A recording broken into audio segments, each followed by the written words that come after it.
آج ایک بڑا ہی عجیب و غریب بھی اور دردناک واقعہ بھی ہے۔ نبی پاک علیہ الصلوۃ والسلام سے ہم سب کو بے انتہا محبت ہے اور یہ ایمان کی جان ہے۔ نبی پاک سے محبت نہیں تو ایمان بھی کمپلیٹ نہیں ہوتا، اور جب نبی پاک علیہ الصلوۃ والسلام کو تکلیف پہنچے یا نبی پاک علیہ الصلوۃ والسلام کو کسی طرح کی کوئی ایذا پہنچے تو یقیناً جب امتی اس کو پڑھتا ہے، سنتا ہے تو دل پر بھی تکلیف ہوتی ہے۔ ایک ایسا ہی واقعہ جس میں ہمارے آقا علیہ الصلوۃ والسلام کو تکلیف پہنچائی گئی، نبی پاک علیہ الصلوۃ والسلام پر جادو کیا گیا۔ ناظرین، آج یہ واقعہ ہم سنیں گے اور یہ قرآنی واقعہ ہے اور اس کے ذریعے بہت ساری باتیں بھی سنیں گے۔ جادو کے بارے میں بڑے مسکنسیپشن ہیں لوگوں کے ذہنوں میں، اور سمجھتے ہیں کہ جادو کا توڑ کرنے کے لیے بڑے عجیب و غریب عمل کرنے پڑیں گے، بڑے گناہوں والے کام کرنے پڑیں گے، اللہ کی ناراضگی والے کام بھی لوگ کرنے کے لیے تیار ہو جاتے ہیں، حرام اور ناجائز کام کرنے کے لیے تیار ہو جاتے ہیں اور سمجھتے ہیں کہ اس سے جادو سے بچا جا سکے گا۔ البتہ جادو کروانے کے لیے بھی لوگ بڑے ہی ناجائز اور حرام کام کرتے ہیں جو کہ جہنم میں لے جانے والے کام ہوتے ہیں۔ اللہ مجھے اور آپ کو ہمیشہ جادو ٹونے آصف سے محفوظ رکھے، ہر قسم کی بلاؤں سے محفوظ رکھے، اور آج قرآن کے ذریعے سمجھیں گے کہ جادو کا علاج کیا ہے، جادو ہو جائے تو بچا کیسے جا سکتا ہے، اور نبی پاک علیہ الصلوۃ والسلام پر جب جادو ہوا تھا، جادو کرنے کی کوشش کی گئی تھی، اس کا نتیجہ کیا نکلا۔ ناظرین، توجہ کے ساتھ آپ نے سلسلے میں شامل رہنا ہے۔ روایت یہ ہے کہ لبید بن عاصم یہودی اور اس کی بیٹیوں نے نبی پاک علیہ الصلوۃ والسلام پر جادو کر دیا،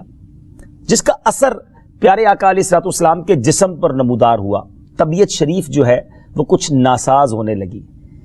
آپ کے قلب، آپ کی عقل مبارک اور آپ کے اعتقادات پر کوئی اثر نہ ہوا، صحت مبارک پر تھوڑا سا اثر ہوا۔ چند روز بعد حضرت جبریل امین بارگاہ رسالت میں حاضر ہوئے اور عرض کی، یا رسول اللہ صلی اللہ تعالی علیہ وسلم، ایک یہودی نے آپ صلی اللہ تعالی علیہ وسلم پر جادو کر دیا ہے،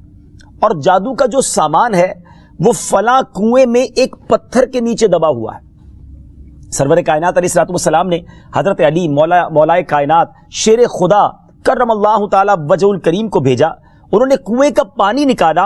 اور پتھر اٹھایا تو اس کے نیچے سے کھجور کے گھابے کی تھیلی برآمد ہوئی، یعنی کھجور کے جو چھلکے ہوتے ہیں اس طرح کی تھیلی برآمد ہوئی، اور اس میں نبی پاک علیہ الصلوۃ والسلام کے منہ مبارک جو کنگھی سے ٹوٹے تھے، اور کنگھی کے ٹوٹے ہوئے کچھ دندانے،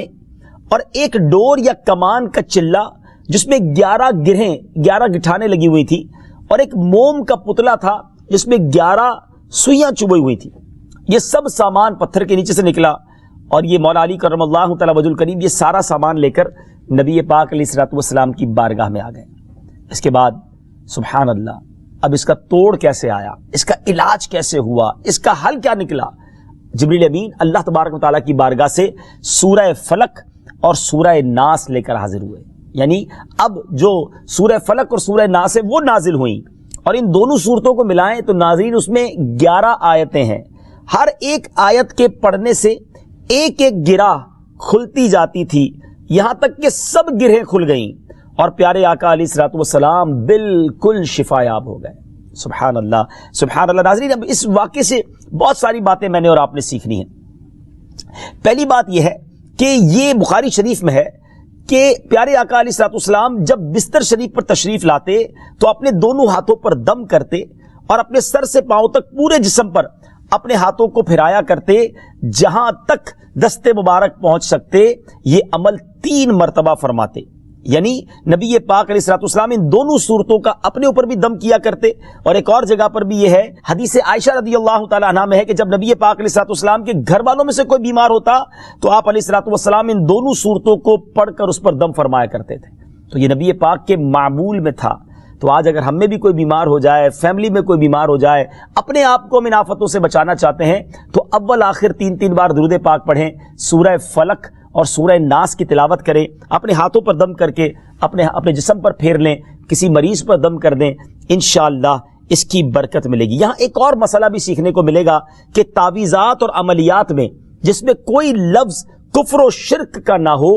وہ جائز ہے۔ اسی طرح گنڈے بنانا اور ان پر گرہیں لگا کر آیات قرآن اور اسماء الہیہ پڑھ کر پھونک مارنا بھی جائز ہے، یعنی تعویذات اگر شرک سے پاک ہیں، اگر کفریہ کلمات سے پاک ہیں تو وہ کرنے میں کوئی حرج نہیں، وظائف کرنے میں کوئی حرج نہیں، یہ قرآن و حدیث سے ثابت ہے اور آپ نے یہ سنا۔ ناظرین، سیکھنے کو کیا مل رہا ہے؟ خلاصہ یہ ہوا کہ سورہ فلق یعنی قل اعوذ برب الفلق اور قل اعوذ برب الناس، یہ دونوں صورتیں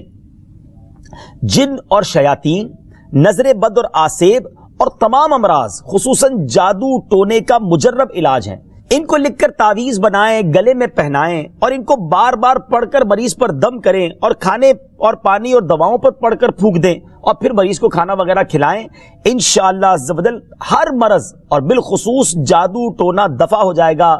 مریض شفا یاب ہو جائے گا۔ اسی طرح قرآن مجید کی دوسری تمام صورتوں کے خصوصی خواص ہیں جن کو بہت خوبصورت کتاب جنتی زیور ہے اس میں بھی آپ پڑھ سکتے ہیں ناظرین۔ اسی طرح ہمیں چاہیے کہ قرآن پاک کی تلاوت کرتے رہیں۔ قرآن پاک کی ہر حرف میں شفا ہے، برکتیں ہیں، اور آج خاص طور پہ ہمارے ناظرین کو گویا وظیفہ، قرآنی وظیفہ مل رہا ہے۔ بہت سارے ناظرین یہ گزارش کرتے ہیں کہ ہمیں کوئی وظیفہ بتایا جائے، تو دیکھیں آج تو قرآن کے ذریعے، اور وہ وظیفہ جو نبی پاک کو رب کی طرف سے عطا ہوا، پیارے آقا علیہ الصلوۃ والسلام کو بھی شفا نصیب ہوئی، تو ہمیں ضرور اس کو اپنانا چاہیے۔